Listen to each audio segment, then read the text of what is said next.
Green. Alam naman ho natin lahat dito na ang pag-iisip ni Pastor green.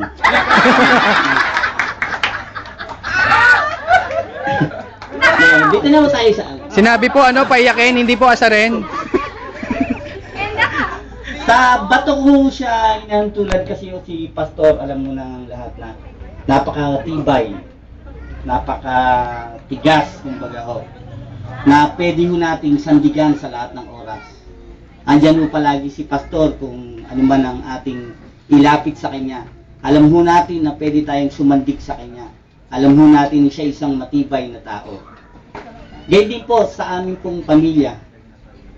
Lahat po kami, matitigas po talaga ang ulo. Kaya kailangan po namin ng isang bato na tutupok po sa bawat puso namin. Yun. Aantig po sa aming mga pag-iisip. Napakalaking bagay po sa amin si Pastor bagamat napakaliit niyang tao.